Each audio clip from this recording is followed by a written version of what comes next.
statement, and we'll go into questions. Happy Thanksgiving week to everybody, and hope everybody has safe travels and enjoys some time with their family and get a chance to watch some football at the end of the week.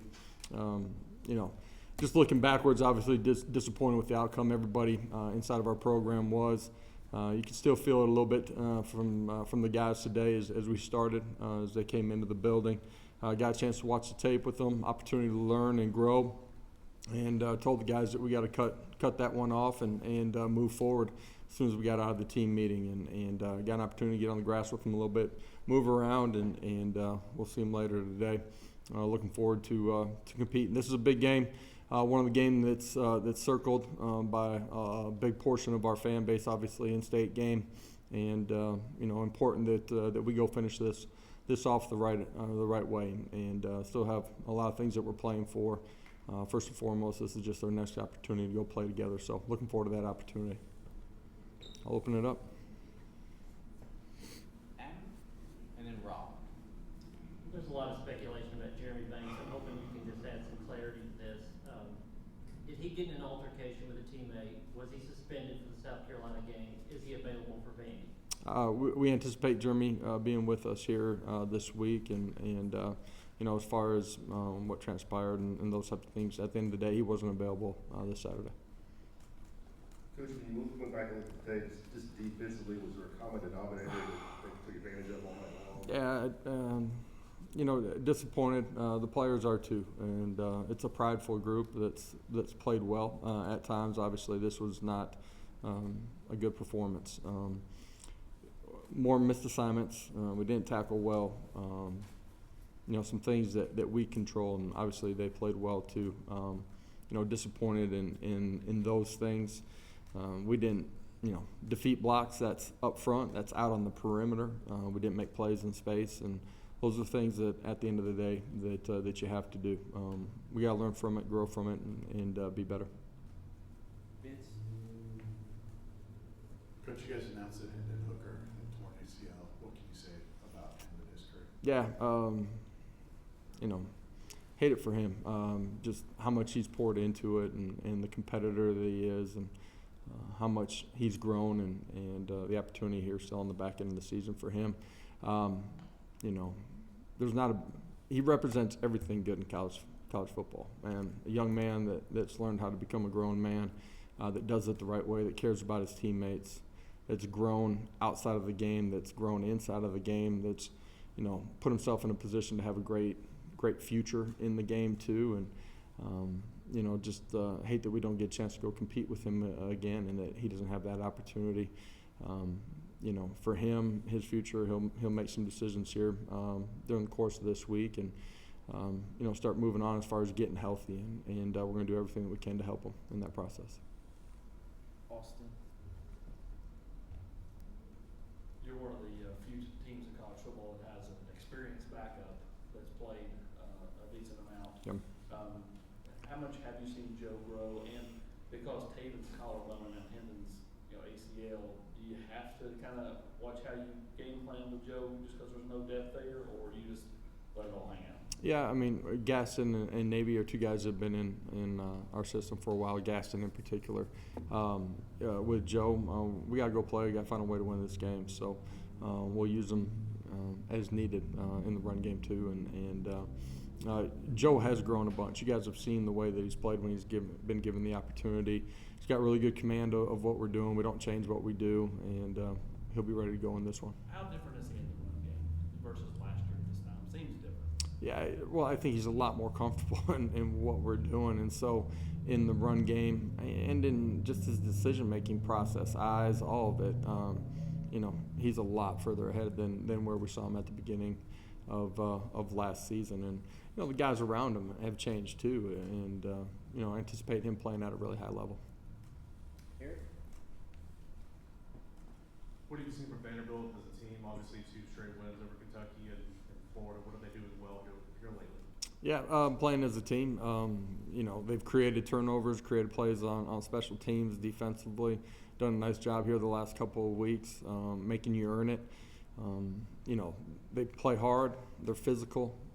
You see that in all 3 phases of the game. from them, quarterback run game, potentially a portion of what they're going to do in this one. We got to do a really good job of handling that and defeating blocks, and numbers are a part of that. And then you got to win on the outside too. We got to do a better job than we did a week ago with big, strong, physical wideouts. And offensively, we got to be efficient and play ahead of the chains. And you guys hear me talk about it. We need to start fast in this one too. Defensively, the last couple of weeks we haven't started as fast as we're capable of. We need to start fast in this one. Wes? Gus, when y'all went back and cleaned up the film, was there anything schematically you could have done defensively to put them in better positions, or was it just one of those nights where just plays weren't being made? I'm sure there's probably a couple of things that Coach Banks would change, but you're trying to balance everything too. You know what I mean? From your numbers count in the box to protecting your guys out on the outside. And at the end of the day, there's some plays that we're capable of making that we didn't make in some of the one-on-one situations, and just didn't play well enough. Brent?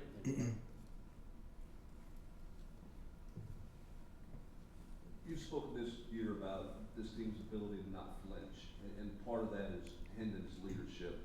I wonder, where is the leadership? Where do you feel like the leadership of this team is in those situations without Hendon out there? And then as a coach, what are you looking for this week to make sure that there's no carryover from Saturday and that they do flush it? What do you need to see? Yeah, you got to cut it clean and you got to flush it. That shows in your energy in the building. It shows in your approach in the meeting room. It shows with the energy and competitiveness that you have out on the practice field. Looking back a week ago, I told the team today too, I liked a lot of what we did during the course of the week, and mindset and approach at the end of the week is going to be important in this one too. Obviously, Thanksgiving creates something unique this week. The leadership portion of it, Hendon is a strong leader. There's absolutely no doubt. He'll be in the building here at the beginning part of the week too. I think that's important. His teammates see him and feel him too. But we got a lot of strong leadership. It's not just one guy from within our locker room, and we got a bunch of prideful guys. That's why we've continued to improve as a program over the 2 years since I've been here. This one should be and will be important to our guys. Go finish. There's a lot that we're playing for. In life and in this game, you got to finish strong, and we're obviously at the tail end of our regular season. It's important to finish it the right way. Frank and Austin.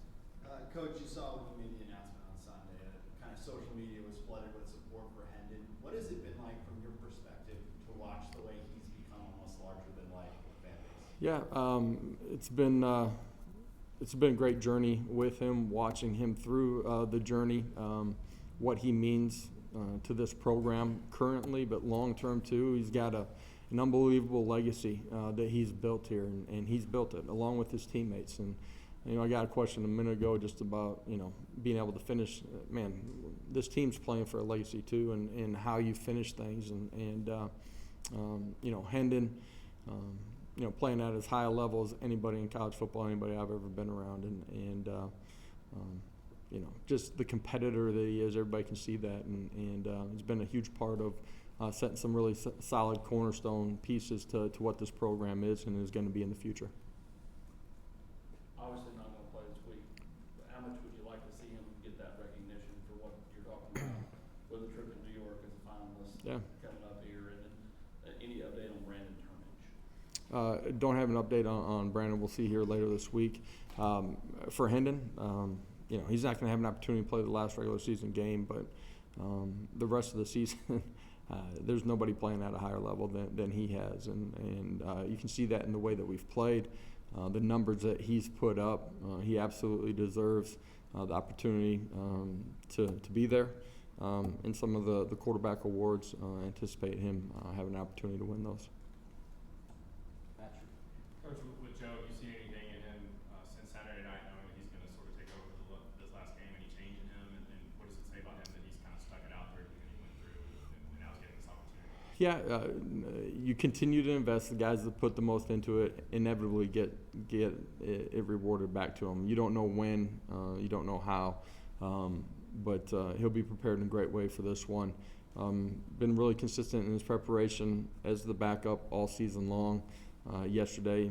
He's in the building watching tape like he normally does, and we'll have a great plan for him and expect him to go play at a really high level and execute it. Wes, and then Reese.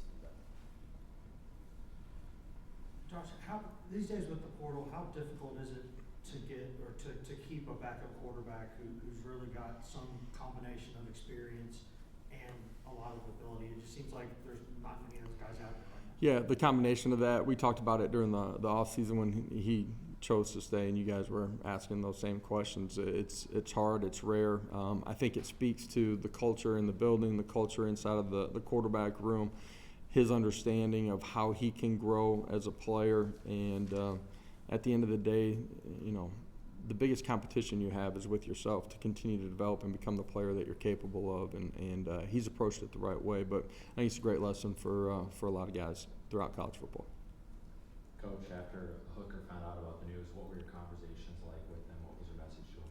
Yeah, you know, in the locker room afterwards, before you had a final determination, tough. You love on him, and you know, emotional for him too.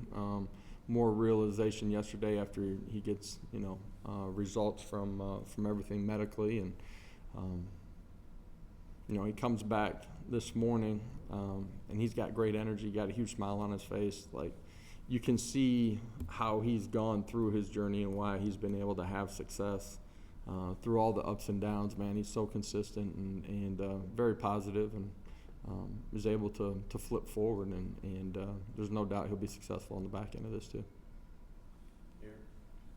Josh, any update on Danico's slaughter? And you spoke on the importance of cutting it loose and moving on. Yeah. Have you seen anything from your team yesterday, watching film today at practice, that shows they have flipped that script and want to move on? Yeah, this morning you can still feel, you know, the sense of pain and opportunity lost as they came up the stairs in the position room.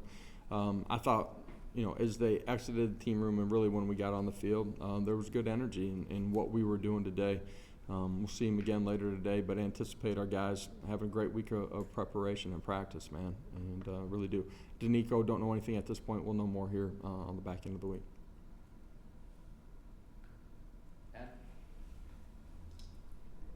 Do you judge Joe right now, Joe Milton, in how he can help you now, or is there any part of you that is trying to see the impact he can have next season in the future? How are you evaluating him now, or? Man, this week's all about this week. That's it. Let's go finish this off the right way. You know, an opportunity to finish with 10 regular season wins hasn't been done here in a long time. Put us in the best bowl situation we can be in. This football team's come a long way. It's grown. It's competed. It's all about this week. Okay, thanks, guys. Thank you.